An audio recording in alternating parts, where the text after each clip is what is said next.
մենք քեզ որպես փիսիկ էինք նկարագրել, դե ջնջվեց Instagram-ից այդ վիդեոն, բայց այս անգամ մեկ էլ եմ вообще փիսիկ չես, այտենց ո՞նց է տրանսֆորմացվում բյութի ֆաբրիկում այդքան արագ։ Փոփոխությունները շատ են, որ կատարվում են ինձ հետ ու շատ արագ է լինում։ Նոր բնավորության գծեր եմ կամ ձեռք եմ բերել կամ բացահայտվել է կամ ուժեղացել է, միջավայրից էլ է, որովհետև շուրջ բոլորս կարելի ասել ուժեղ մարդիկ են։ Տերմին կա 5 երերեն։ Չէ, ուզում եմ կոպիտ ասել։ 15 տարի է գիտես մենք կանք արդեն։ Դա գիտեմ։ Դու երբ որ նայում ես 1 տարի առաջ արված մեյքափիդ ու այն ժամանակ երբ որ դու համարում ես դա իդեալական է, իսկ ես ասում եի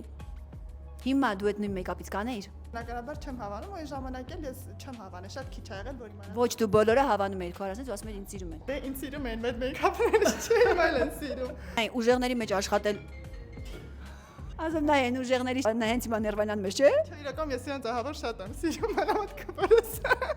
օրինակ աշխատանքային առումով իրանցից համ քաշվում եմ, համ պատասխանատվություն եմ զգում իրանց նկատմամբ։ Լավ, հիմա գոհես որ մեր հետ ես։ Կանում շատ քիչ է լինում, որ իմ զգացմունքների մասին խոսում եմ, բյութին իմ համար այնքան կարևոր տեղ է, ես այնքան եմ սիրում, ասենց ինչ որ ոնց որ ինչ որ մի հատ մարդ լինի, որ ես ուզում եմ իր մասին հոգ տանեմ, որ մի օր գործի չեմ գալիս, ինչ որ մեղքի զգացում եմ ունենում։ Բոլորին Որտեվ հենց նոր սկսեցի քեզ մի քիչ ավելի շատ սիրել։ չեմ խոսում, ցույց չեմ տալիս, սուսուփուսում։ Լավ, քեզ մաղթում եմ հաջողություններ։